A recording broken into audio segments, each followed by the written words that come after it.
चंद्रपूरच्या देवी महाकाली यात्रेला आज घटस्थापनेने प्रारंभ झाला। महाकालीची यात्रा चैत्र शुद्ध षष्टीपासून वैशाख पौर्णिमेपर्यंत चालते। या साधारण महिनाभरात 4 राज्यातून लाखो भाविक चंद्रपुरात देवी दर्शनासाठी दाखल होतात। चैत्र नवरात्रोत्सवाचे वैशिष्ट्य म्हणजे मराठवाड्यातून मोठ्या संख्येत भाविक दर्शनाला येतात। यात्रेला देवी भक्तांची प्रचंड गर्दी उसळली। नाचणारे पोतराज आणि मळवत भरलेल्या महिला भक्तांनी परिसर फुलून गेलाय। चंद्रपुरात उन्हाचा जोरदार तडाखा आहे, त्या दृष्टीने मंडप आच्छादन, पेयजल, आरोग्य, निवास आदींसह मंदिर व्यवस्थापन व जिल्हा प्रशासनाने भाविकांच्या सोयीसाठी मूलभूत सुविधा केल्या आहेत। घटस्थापना आणि महाआरतीनंतर आज मंदिरात भाविकांच्या दर्शन प्रवेशाला सुरुवात झाली। नमस्कार। आजपासून नवरात्र चैत्र नवरात्र चालू झालं आहे।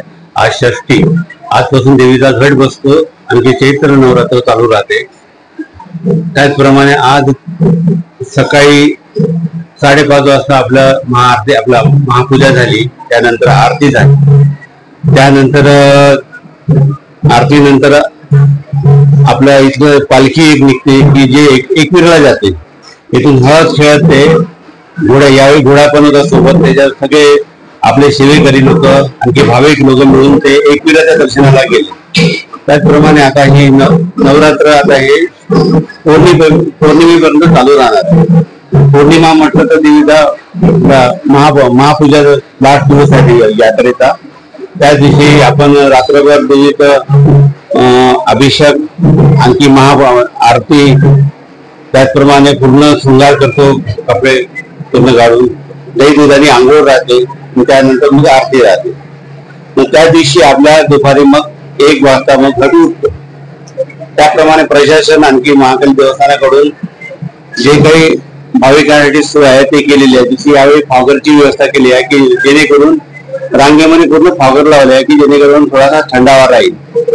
आणखी महापालिका आणखी चंद्रपूर आपल्या महाकाली देवस्थानाच्या मंडप केलेले आहे, आपल्या परिसरात केलेले आहे मंडप। तिकडे बैलबाजार परिसर खूप वाढवलेला आहे त्यांनी अफाट तिकडे म्हणजे तिकडे पार्किंगची पण सोय केली आहे यात्रेकरूसाठी, आणखी जायची पण सोय केलेली आहे। साधारणतः आपल्या इथं भाविक मराठवाड्याचे जास्त येतात। आणखी मराठवाड्याच्या लगत लागून जे आहे जसं आंध्र प्रदेशचा काही भाग आहे तिकडचे लोक साधारण जास्त येतात, पण मराठवाड्याचे पहिलेपासून जास्त लोक येतात साधारणतः। तर अजून या नवरात्राचे एक विशेष आहे की मराठवाड्याचे जास्त लोक दिसतात। आजपासून नवरात्र झाला, आज षष्टीपासून ते पौर्णिमेपर्यंत राहील।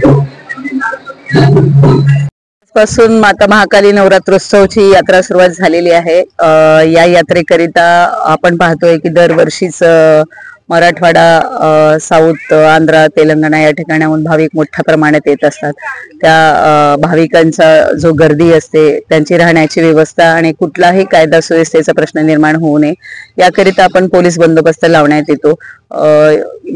माता महाकाली यात्रेच्या निमित्ताने जी काही गर्दी होणार आहे आणि जो काही यात्रोत्सव आहे त्यासाठी जवळपास आम्ही 400 होम सैनिक आणि 250 पोलीस कर्मचारी आणि 25 ते 30 अधिकारी असा हा बंदोबस्त मोठ्या प्रमाणात लावण्यात आलेला आहे।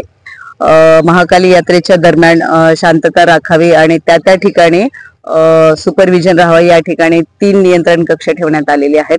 एक नियंत्रण कक्ष हे महाकाली मंदिराच्या आतील परिसरात असेल, एक नियंत्रण कक्ष मनपा झोन कार्यालय या ठिकाणी आहे आणि मुख्य नियंत्रण कक्ष जे आहे हे यात्रा नगरी जे ग्राउंड आहे या ठिकाणी ठेवण्यात आलेलं आहे। संपूर्ण परिसराचं जे आहे सीसीटीव्ही कॅमेराचं जे स्क्रीनिंग आहे ते मेन नियंत्रण कक्ष या ठिकाणी राहणार आहे। या ठिकाणाहूनही सुपरविजन राहील।